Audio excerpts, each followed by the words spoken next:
अब दोस्तों ये जो दो मिसाइल्स हैं खासतौर से जो रशिया ने टेस्ट करी हैं, हमें लगा कि हम आपको ये भी बताएं कि ये ये हैं किस प्रकार की मिसाइल्स, इनकी कैपेबिलिटीज क्या हैं। तो क्विकली हम दिखाएंगे, फिर हम अगली स्लाइड पे जाएंगे। ये है सिनेवा और ये है यार्स। ठीक है दोस्तों, अब बात कर लेते हैं यार्स की। ठीक है ना, यार्स इज दिस वन, यहां से ये इसका डेटा है। ठीक है जी, ओरिजिनेटेड रशियन ओरिजिन है। ऑल्टरनेट नेम्स ये SS-27, मॉड 2, SS-29, RS-24, ये सब इसके नाम है अलग अलग। और ये ICBM है, इंटरकॉन्टिनेंटल बैलिस्टिक मिसाइल। 5, 6, 7, 8, 9, 10 हजार किलोमीटर की मारक इसकी क्षमता है। रोड मोबाइल साइलो बेस्ड, यानी कि ट्रक से आप इसको फायर कर सकते हैं, ट्रेन से आप इसको, आपने देखा ना कुछ दिन पहले भारत ने बोला था कि हमने अग्नि मिसाइल ट्रेन से फायर कर दी है, राइट। और लोगों ने बोला था बहुत बड़ी अचीवमेंट है कि ट्रेन से ये लोग ले जा सकते हैं, ट्रेन से फायर, यही चीज है ये, ट्रेन और ट्रक दोनों से फायर होती है। इसका लॉन्च वेट है 49,600 kgs, 3 MIRV वॉरहेड्स 1200 किलो के एक, यानी कि ये जब आसमान में जाके मिसाइल ये फटेगी, not in the sense of exploding, but ये जब इसके अंदर से, ये अलग होता है इसका शेल केसिंग जो होता है, और इसके अंदर से 3 अलग अलग मिसाइल निकलती हैं। एक मिसाइल से 3 मिसाइल निकलती हैं और तीनों मिसाइल अलग अलग शहर पे जाके गिर सकती हैं। ठीक है, that is the meaning of MIRV। और warhead nuclear 150 to 200 kiloton, propulsion 3 stage solid propellant, range 10,500 kilometre दूर मारने की क्षमता ये रखती है मिसाइल। ये है यार्स मिसाइल। अब हम आते हैं सिनेवा। ठीक है, ये सोवियत यूनियन यानी कि पुरानी मिसाइल है, और बैलिस्टिक मिसाइल सबमरीन से भी लॉन्च करी जा सकती है। Diameter 1.9, launch weight 47,000 kgs। ठीक है जी, और 4 MIRV है इसमें, यानी कि इसमें से 4 मिसाइल अलग से निकलती हैं। वॉरहेड इसका न्यूक्लियर है, रेंज 8,300 किलोमीटर। अब ये सारी की सारी चीजें रशिया ने टेस्ट करी हैं, और यूरोप में टेस्ट करने के बाद यूरोप में और एक डर का माहौल है कि पुतिन अब क्या चाह रहा है, what does he want to do, why is he doing all of this. और पुतिन ने बोला है कि न्यूक्लियर फोर्सेस ऑन अलर्ट। अब मैं आपको अपना पर्सनल चीजें बताता हूं, ठीक है ना। ये नेगोशिएशन हो रहे हैं। अब टेलीविजन वाले बोलेंगे न्यूक्लियर वॉर हो जाएगा, हम सब मर जाएंगे, ये हो जाएगा दुनिया में, हम आपको दिखाते हैं फिर वो ग्राफिक्स, ऐसा कुछ नहीं होने वाला। ठीक है, और ये आज और कल की शाम में कुछ कुछ टीवी स्टेशन आपको दिखाएंगे कि ये हो गया, यहां से मिसाइल आई, क्या हम सब बर्बाद हो जाएंगे, कुछ नहीं होने वाला।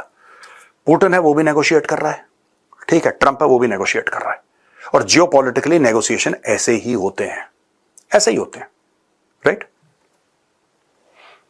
यहां पे डोनाल्ड ट्रंप पीस कर रहा है, यहां पे Russia launches deadly wave of drone missile attacks across Ukraine, 1 person was killed and 10 rescued in the Dniprovetsky area after drone debris hit one of the floors of a residential tower. The second casualty was reported in the Dnipro district where a building caught fire. Klitschko said, adding that 10 people were evacuated. Large-scale Russian attacks on Ukraine's capital overnight have killed at least 2 people and injured 5, including a 2-year-old child, according to officials. In the Pechersky district, the fall of a missile fragment caused a fire. In Dranstesky, drone debris caused another fire in a building, a hangar and a residential tower. तो ये आप देख सकते हैं along this entire front, ठीक है। यहां पे इस इलाके में, कीव के पास, इस इलाके में, इस इलाके में, इस इलाके में, यहां सब ड्रोन से अटैक चल रहे हैं। दोस्तों, वॉल स्ट्रीट जर्नल ने खबर कवर करी है। डोनाल्ड ट्रंप मना कर रहा है, कह रहा है ऐसा कुछ भी नहीं है, ऐसा कुछ भी नहीं है डोनाल्ड ट्रंप। लेकिन between Wall Street Journal and Donald Trump, I'll believe the Wall Street Journal. In fact, between Donald Trump and Champak, I will believe Champak. But the Wall Street Journal, US lifts key restrictions on Ukraine's use of European long-range missiles. The move coincides with a Trump push to pressure Moscow into talks on ending the war and to withhold US Tomahawk missile from Kyiv. अब ये नहीं चाहते कि Tomahawk missile, जिसका range 1,500 से 2,000 kilometre है, ये लोग नहीं चाहते, यानी कि अमेरिकन नहीं चाहते कि ये यूक्रेन को दें, लेकिन दूसरे देश दे दें, इससे इनको ज्यादा आपत्ति नहीं है। ठीक है, क्योंकि देखो एक बार दोस्तों ध्यान रखना कि एक डिनाइबिलिटी होती है ऑपरेशंस में। डिनाइबिलिटी होती है कि साहब आपने परमिशन तो दे दी, लेकिन आप बोले जी हमने नहीं करवाया सब।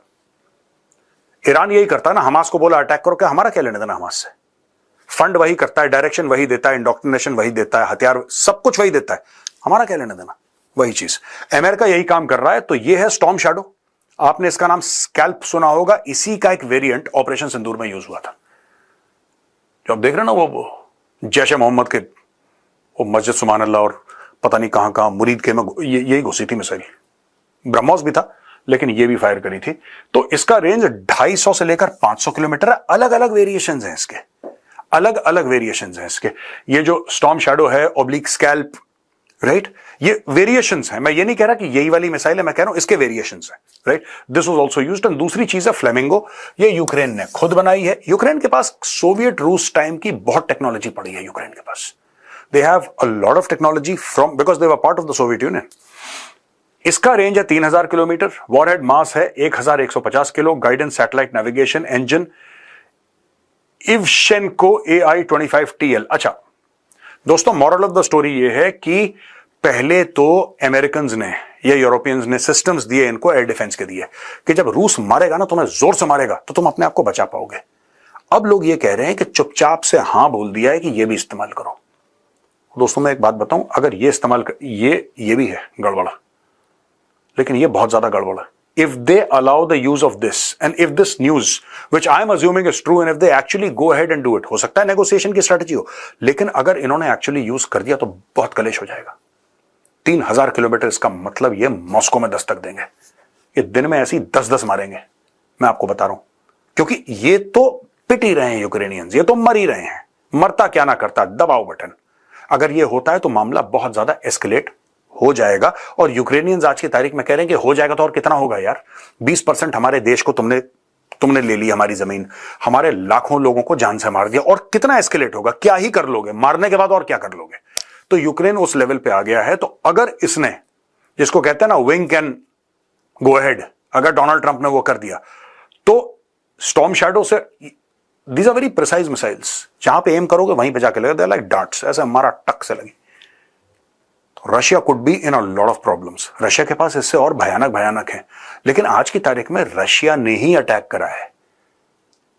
जो यूक्रेन है वो तो 1000, 1100, 1200 की जो फ्रंट लाइन है उस पर ही ज्यादातर लड़ा है। डीप स्ट्राइक तो उसने नहीं करी है, कुछ करी है ड्रोन श्रोन लेके, लेकिन मिसाइल से डीप स्ट्राइक नहीं करी है उसने। इसके बाद वो उनके लिए एक अपॉर्चुनिटी खुल जाती है कि ठीक है, फ्लेमिंगो से मारो या आप स्टॉर्म शैडो से मारो। अब दोस्तों ये बहुत बड़ी खबर है, Ukraine could get 150 advanced Swedish fighter jets under just signed deal. A new NATO member, Sweden, has just said it is willing to sell Ukraine up to 150 of its most advanced fighter jets. The first offer from a member of the alliance to supply significant number of jets to Kyiv, which is seeking to upgrade its small and aging air force. The deal signed on Wednesday by Volodymyr Zelensky and Swedish Prime Minister Ulf Kristersson is a letter of understanding, meaning exact terms, costs and delivery dates for 100 to 150 SAP Gripen E jets are yet to be determined, but both leaders said it has the potential to be a game changer not only for Ukraine, which desperately needs more air combat capabilities in its fight against Russia, but for NATO and European security. Overall, manufacturer Saab calls the single engine Gripen E the game changer with the ability to network sensors and देखिए ना, बात ये सब बढ़िया है, Gripen बहुत अच्छा fighter है। इंडिया का जो कॉन्ट्रैक्ट था उसमें भी ग्रिपेन ने एक जमाने में पार्ट लिया था, उनका ऑफिस भी है साहब का इधर नई दिल्ली में। इशू कुछ और है दोस्तों, ये लोग जब तक डिसाइड करेंगे, बुरा लग रहा है कह के लेकिन ये सच है, जब तक ये लोग ये डिसाइड करेंगे कि आपको 150 जहाज देने हैं, फिर उसके बाद ये डिसाइड होगा कि हां, तब तक 5-6 महीने जा चुके होंगे। उसके बाद ये लोग डिसाइड करेंगे, फिर ये लोग मैन्युफैक्चर करेंगे, फिर ये लोग, रशिया के पास तो कितने पड़े हुए हैं ऑलरेडी। तो इनका आना, फिर इनके पायलट्स का ट्रेन होना, फिर इनका उड़ना, रूस के अंदर जाके अटैक करना, it is too long an exercise. ये सारी की सारी चीजें तब सेट होती हैं दोस्तों, ये मामला 5-7 साल का है। ये 150 आप लगा लो 10 साल का मामला है। 150 जेट मतलब क्या, अगर एक स्क्वाड्रन में आप 18 भी एयरक्राफ्ट ले लो तो आप ये ले लो कितनी है, 8 स्क्वाड्रन लगभग, मोटा मोटी बात बता रहा हूं, आई एम नॉट श्योर। इसको पैदा करना, इसके इंजन्स, अब आप ग्रिपेन का आप चेक करिए इंजन कहां से आते हैं इसके। चलिए छोटा सा होमवर्क दे देता हूं, तो दोस्तों आप जाके देखिए, पता लगाइए, मैं आपको हिंट दे देता हूं।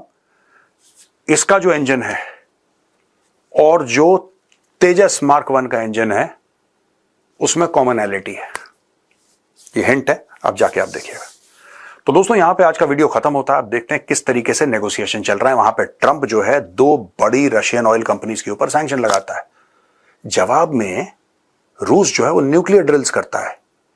यहां पे चुपचाप से परमिशन मिल जाती है कि 2 लॉन्ग रेंज मिसाइल्स रशिया पे ठोक दो। यहां पे स्वीडन कह रहा है कि हम अपने टॉप लाइन फाइटर जेट्स देंगे 150 यूक्रेन को, और भारत के ऊपर इन सब चीजों का क्या असर पड़ेगा। I hope you have seen the entire video and I hope you like the video. अगर पसंद आए तो इस वीडियो को लाइक जरूर करिएगा। जय हिंद, वंदे मातरम, भारत माता की जय।